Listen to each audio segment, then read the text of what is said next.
शेवट ट्रायंगल घ्या ट्रायंगल. हे कुंपण घ्या कुंपण.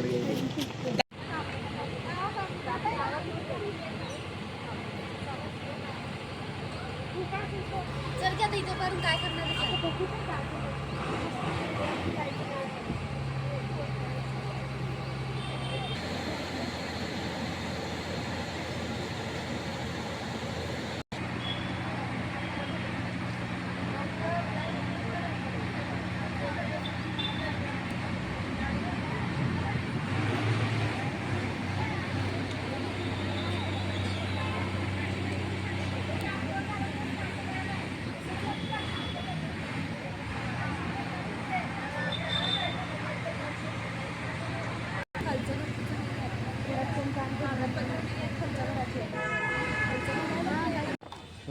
बस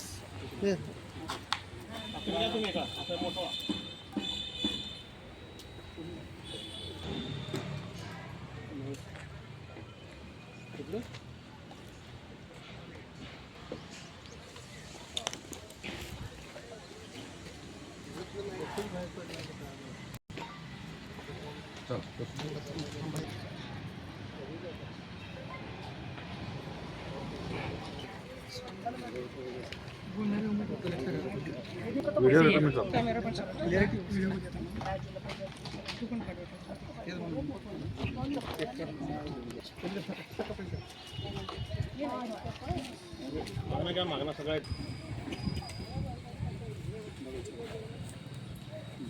आज मतदानाचा दिवस आहे आणि तुमच्या गणेश नगर भागातून तुम्ही मतदानावर बहिष्कार टाकलाय.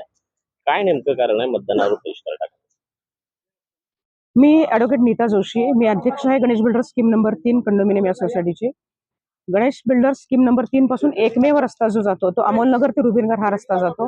हा रस्ता 2006 साली सार्वजनिक बांधकाम विभागाने महानगरपालिकेची परवानगी घेऊन हा रस्ता बांधलेला आहे. पण जो रस्ता बांधलेला तो फक्त कागदोपत्री झालेला आहे, प्रत्यक्षात इथं रस्ता नाही. आणि जी जाण्याची वहिवाट ठेवलेली आहे ती वहिवाट शेजारचा प्लॉट धारक अनेक वेळा त्यांनी इथं चर खणलेली आहे, इथं तारेची कुंपण टाकलेलं आहे. राजकीय दबाव आहे म्हणून हा रस्ता केला जात नाही. आणि ह्या सगळ्या लोकांना जाण्यासाठी रस्ता नसल्यामुळे यांनी सगळ्यांनी एक होऊन बहिष्कार टाकलेला आहे मतदानावरती. साधारण किती मतदार आहात तुम्ही आणि हा रस्ता होईल असा अपेक्षित आहे का? साधारण इथं ह्या तिन्ही सोसायट्यामध्ये मिळून 1,500च्या आसपास, 1200 ते 1,500च्या आसपास मतदान आहे. आणि प्रशासनाला जाग येईल अशी अपेक्षा करतोय आम्ही. प्रशासनाच्या दारी आम्ही गेलेलो आहोत, आयुक्तांना निवेदन दिलेलं आहे, टाउन प्लॅनिंगवाल्यांना आम्ही भेटलेलो आहोत, हा रस्ता करून द्या म्हणून. विद्यमान आमदार जे इथले आहेत, भाजपचे आमदार विद्यमान, ते गेले 3 टर्म इथून निवडून गेलेले आहेत, त्यांनाही हा विषय माहिती आहे. तरी ना लोकप्रतिनिधींनी दखल घेतलेली आहे ना प्रशासनाने दखल घेतलेली आहे. त्यामुळे आम्हाला हे हट्ट उपसावं लागलं. साधारणतः आता 2 तास राहिलेला आहे. कोण सांगायला आलं तर काय आपण जाणार? प्रशासनाने दखल घ्यावी असं वाटतंय. आम्ही पालकमंत्र्यांना भेटलेलो आहोत, पालकमंत्र्यांना आम्ही निवेदन दिलेलं आहे, मुख्यमंत्र्यांना सुद्धा आम्ही निवेदन दिलेलं आहे, पण त्याचाही काही उपयोग आतापर्यंत झालेला नाही. जर पालकमंत्र्यांनी वगैरे शब्द दिला तर कदाचित होईल तसं, पण अजूनपर्यंत तसं काही कॉन्टॅक्ट झालेला नाही.